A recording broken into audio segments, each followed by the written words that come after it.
Good morning, modulars and online. So this is our topic 1, exponential inequality. So, ang inequality symbols natin is tatlo, the greater than, the less than, or the equal. So I know you're all familiar with this kasi ito yung naaral na nung kayo ay high school or even elementary. Okay, basa dito is greater than, less than, or equal. Pag may guhit sa baba, ang basa na sa kanya is greater than or equal. Then this one, less than or equal. Okay, so later on, I'll explain to you how to use these symbols pagdating sa inequality.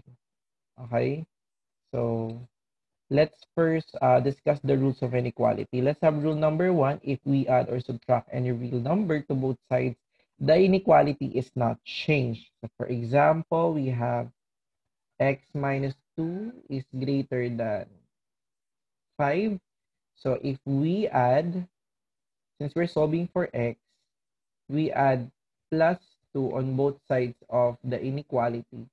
The essence of the inequality will not be changed. Kung naka-greater than siya, magi-greater than pa rin po siya sa final answer. Okay, what does it mean? X is greater than 7. So, to make this inequality true, all the value of x should be greater than 7.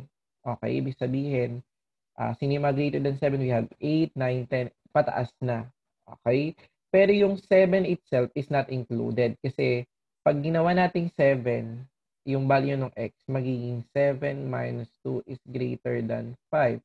7 minus 2 is 5 and 5 is not greater than 5. It's not greater by itself. It is equal, 'di ba? So mali yung symbol ng inequality kaya 7 itself is not included. Pero pag naglagay tayo dun sa symbol na greater than or equal, greater than or equal, greater than or equal din sa final answer, it means that 7 is included. Pag nilagay mo yung 7 dyan, okay, is 5 greater than 5? No. But is 5 equal to 5? Yes. So therefore, tama pa rin. Kaya pag may bar sa ilalim, kasama po yung number na naandito sa ating kanan. Okay? So that's rule 1 na if we add or subtract any real on both sides of the equation or the inequality, yung symbol will not be changed. Number 2, if we divide or multiply any positive real number to both sides, the inequality is not changed. For example, we have 2x plus 3 is greater than mm, let's say we have 13. Okay? So to solve this, minus 3 on both sides of the equation. So magiging 10 kasi minus 3 ka dito, magiging 0. Minus 3 ka dito, magiging 10. O, di ba hindi nababago pag nagma-minus tayo? Pag nagdi-divide naman tayo, okay, this will become x is greater than 5. The inequality will not change for as long as we are using a positive number in dividing or multiplying the inequality. So, ibig sabihin daw, ang permissible value nito ay x is greater than 5. Sino yung mga greater than 5? Si 6, 7, 8, 9, 10. So, pag gumamit tayo ng 6 dito, dapat true pa din daw yung equation. So, this is 12 plus 3 greater than 13. 15 is greater than 13 and this is correct. But if we use number that is not permissible by our answer, bawa sabi x is greater than 5 pero you use 4 instead, tingnan natin kung magtutrue pa rin siya. Okay? 2 times 4, that's 8 plus 3. 13, we have 11. Is greater than 13 is not true. So remember this rule ha, if you multiply and divide by a positive number, then it is not, the inequality does not change. Now, if we divide it by negative or multiply it by a negative number, the inequality will be changed. Okay, it should be will be changed. Okay, hindi not. It will be changed. Okay, so for example, negative 2x plus 3 greater than or equal to mm, what? 17. Okay? Okay. Then operate lang natin to by transposing plus 3. You can transpose, pwede namang gano'n, or pwede mag-minus 3 ka na lang. So this will become 17 minus 3. This will become negative 2x is greater than 17 minus 3 is 14. And then negative 2x, divide both sides by negative 2, x is equal to negative 7. However, since we divide both sides of the inequality by a negative number, yung greater than less than, magiging less than or equal na siya. Okay. Ngayon, paano mapapatotoo kung ang tamang sagot talaga ay less than or equal negative 7, hindi greater than or equal negative 7? We will use the original equation, which is negative 2x plus 3, okay, 17. Tapos, we will use all the values based dun sa may na-compute natin na binago natin yung symbol, di ba? Kasi nag-divide tayo by a negative. So, x is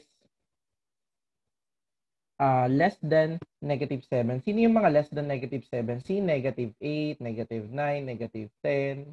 Pwede rin tayong gumamit ng negative 7.1. Yung mga decimals, pwede rin yun. Pero, sa integral lang muna tayo integral value. So, negative 8 is less than negative 7. So, ibig sabihin, negative 8, negative 9, 10, hanggang sa dulong negative number na pwedeng maging solution ito. So, let's try negative 8 plus 3 is greater than 17. Then, we have positive 16 plus 3 is greater than 17. So, we have 19 is greater than 17. Is this true? Yes. Okay? Pero, kung hindi mo binago yung ating symbol, naging x is greater than or equal negative 7 ka pa din. Tapos, ano ba yung mga greater than negative 7? Negative 6 itself is greater than negative 7, di ba? Tapos, in-apply mo siya dun sa original equation. Let's say, negative 2, tapos negative 6, which is not true. Tingnan natin kung magiging not true pa rin talaga siya. Okay, this will become 12 plus 3. 15 is greater than or equal 17. Is this true? No. So therefore, ito po yung tamang sagot. Yun yung hindi natin nakukuha kanina. No? Okay. Now, applying these rules in our problem, let's try to do this one. Letter A. So that's 3x plus 1. I-change lang natin yung base ng 243. Kasi para perform natin yung inequality, just like equation, they need to have the same base. So, this is what? 3 raised to? 3 raised to, para maging 243. That's what?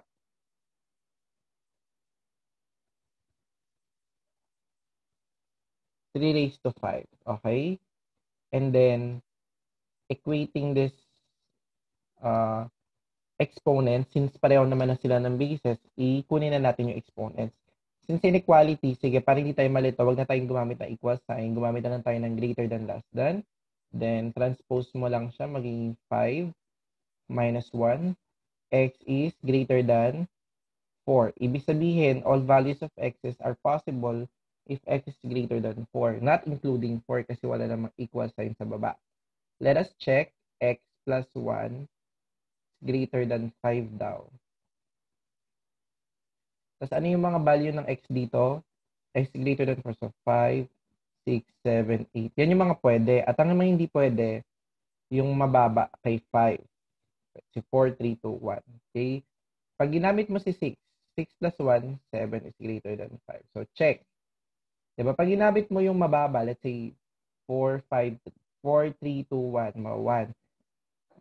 1 plus 1 is 2. 2 is not greater than 5, kaya mali. Okay? So that's how you do it. Next po, letter B. Palitan ulit natin yung base. We have 2 raised to negative 4x plus 1. Ang 512 is 2 raised to 9. And then negative 4x plus 1 is less than or equal 9. And then i-transpose mo yung plus 1, magiging minus 1.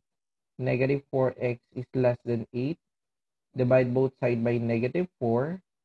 Then x is greater than or equal to negative 2. Bakit ito yung tama? Kasi nga, binago natin yung inequality kasi nag-divide tayo by a negative number. Sino yung mga permissible value dyan? Ang permissible value ay yung x is greater than negative 2. Sino yung greater than negative 2? Si 1, 1, 0, 1, 2, 3, and so on. Okay. At yung mga hindi pwede, ito yung mga pwede, ito yung mga hindi pwede. Lower than negative 2, negative 3, negative 4, negative 5. Yan yung mga hindi pwede. And let's verify if talagang ito ay pwede, ito ay hindi pwede. Okay. Gamitin lang natin yung ating inequality. Negative 4x plus 1. Just pick a number from the choices that we have. Pwedeng 1, positive. Okay, positive 1. Okay. Negative 4 plus 1. Then negative 4 magiging negative 3 is less than 9. Tama ba? Negative 3 is less than 9? Yes or no? And 9 is greater than negative 3. Very good. This is correct. Pero pag pumili ka dito, baka negative 5 na. Negative 4, negative 5, plus 1, less than 9. 20 plus 1, 9. 21 is less than or equal to 9. This is wrong. Okay? So that's why kailangan talaga nating baguhin yung ating inequality symbol. So what if ganito? What if, sir, ang ginawa ko ay nag-transpose ako para maging positive. Okay? Kaninang sagot natin, x is greater than or equal negative 2. Yan yung nagiging totoo. Kasi nabago kasi nag-divide tayo by negative 2. So what if hindi tayo nag-divide ng negative 2? Ganyan pa rin ba yung mga permissible value? So let's check. Negative 4x plus 1 is less than or equal 9. Tapos, ilipat mo sa kabila para maging positive instead of magdi-divide ka. Tapos, yung positive 1, yung lipat mo rin magiging minus 9, magiging 4x. Tama ba? Okay, and then this will become negative 8 is less than or equal to 4x. Divide both sides by 4. Then negative 2 is less than or equal x. Okay? They are just the same kasi pag binago mo to, pag nag-switch sila ng position, sino ba yung kinakain dito? Yung x. Pag binago mo siya, dapat siya pa rin yung kinakain. Okay? So, C, pareho pa rin po yung magiging sagot. Negative 2 is less than or equal to x. Pero if you're going to read it in the perspective of x, magiging x is greater than or equal to negative 2. Gaya lang nito, x is greater than or equal to negative 2. See, ito yung nalilito tayo kanina. Pero ngayon, okay na, di ba? Another example. Ito po. So, 1/3 raised to negative x 27 to x plus 1. So, magiging 3 negative 1 raised to negative x. 3 raised to 3 times 6x plus 1. Tapos, applying the power of a power, magiging positive x. Then, magiging 3 raised to 6. 3 times, hindi siya 6. Ito lang to. 6x plus 3. Okay? And then, x is greater than 6x plus 3. Ngayon, pwedeng ang gawin nyo rito, yung isa yung mag-adjust. Pwedeng ganito. X is greater than 6x plus 3. Yung 6x yung lumipat. Minus 6x greater than 3. Negative 5x is greater than 3. Divide both sides by negative. Pag nag-divide na, magiging mapapalitan na. So, kung greater than, magiging less than na siya. Magiging less than negative 3 over 5. Pero, pag ginawa mo yung isa, yung x yung lumipat, ganito po yung magiging eksena. Negative 3, 6x minus x, negative 3, 5x. Divide both sides of the equation by 5. Then, negative 3 over 5 is greater than x. Basahin mo nga tong sagot natin kanina. X is less than. negative 3 over 5. Baliktarin mo yung basa niya. Negative 3 over 5 is greater than x. Tama? O ano bang basa dito? Negative 3 over 5 is greater than x. Basahin mo siya ng pabaliktad. X is less than negative 3 over 5. So it means they are just the same. Kung lilipat siya, na kanino ba yung buka? Na kay 3, negative 3 over 5. So pag ililipat mo siya, ganun din po yung magiging sagot. Okay, so dyan kami nalito kanina ni Rodeo. So Rodeo, sana maano mo to, ma-pick up mo tong explanation ni Sir. Okay? So again ha, etong sagot na letter E sa solution B, okay? They are just the same. Magkaiba lang ng ano ng pagkasulat or pattern. Pero if you're going to read yung una natin, yung letter A, x is less than negative 3 over 5. Mas mababa si x. Pero kung baliktad naman yung pagbasa mo, negative 3 over 5 is greater than x. Since malaki si negative 3 over 5. Basahin mo siya kay B. Negative 3 over 5 is greater than x. And then, pag binaliktad mo, ganun din. X is less than negative 3 over 5. See, yung basa, yung pagkabasa lang yung nag-iiba. Okay? It depends on the perspective. Next po, last example, I believe that's 2 raised to x minus 3 is greater than 2 raised to 3. Kasi diba, ayan yung ano niya, exponential form ng 8. And then x minus 3 is less than 3. Then x is 3 plus 3. X is, it's 2, sorry, it's not 3. 2, that's 2. This will become 5. Hindi na bagay inequality kasi wala naman pong dinivide or minultiply na negative number. So, ibig sabihin lahat ng x na less than 5, sino-sino yun? Si 4, 3, 2, 1, and so on. Siya yung pwede. Pero yung x na greater than 5, ay hindi. So, sino ba yung mga greater than 5? We have 6, 7, 8. Ito yung mga hindi pwede. And to verify this, kunin mo lang yung mismong equation.